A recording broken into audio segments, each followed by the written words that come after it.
বন্ধুরা, বাঁধাকপি, এই শীতে বাঁধাকপি তো খুবই ভালো লাগে খেতে। তাতে যদি মটরশুঁটি, গাজর, ধনেপাতা, টমেটো সব দেওয়া হয়। তো দেখো জোগাড় করে নিয়েছি। তেলে তেজপাতা আর শুকনো লঙ্কা ফোড়ন দিচ্ছি, আর দিচ্ছি গোটা গরম মশলা, আর সব শেষে দিয়ে দেবো 5 ফোড়ন।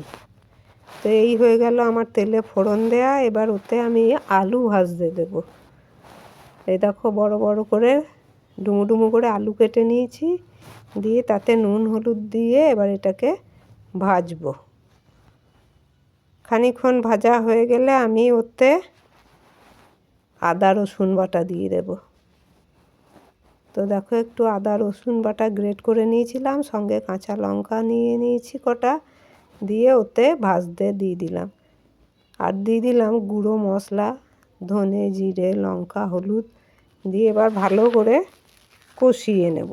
তো কষানো হয়ে গেলে আমি ওই ভাজা আলুটা কষানো রেখে দিলাম তুলে একটা পাত্রে, আর ওই কড়াইয়েই দিয়ে দিলাম এই বাঁধাকপিগুলো।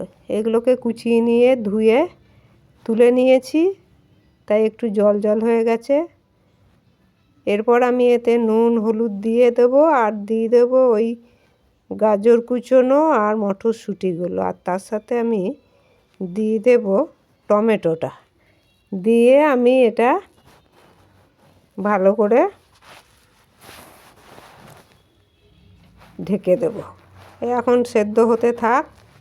তো শীতকালের বাঁধাকপি তো, আর এতে সব গরম মশলা টশলা আদা রসুন পড়েছে, গন্ধ লাগবে না, ভাপিয়ে জলও আমি ফেলবো না। তো দেখো সেদ্ধ হয়ে গেছে। তো এবার আমি এটা ভালো করে নেড়ে চেড়ে নেবো। আর দেখো এর থেকে বেশ ভালো জল বেরিয়ে গেছে, যেহেতু আমি এটা কেটে নিয়ে ধুয়েছিলাম, তো তাই জন্য এর সঙ্গে কিছু জল চলে এসেছিলো। তো সেদ্ধ হয়ে গেছে দেখো। তো আমি এবার কি করব, এতে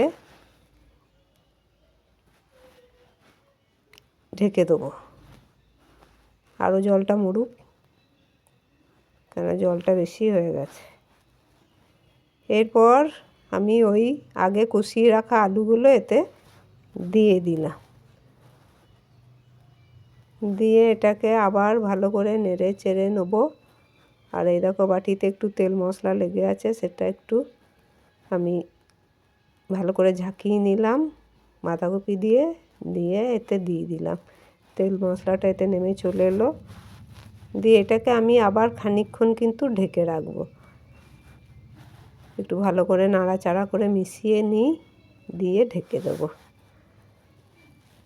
তো এইভাবে করলেও ভালো হয়।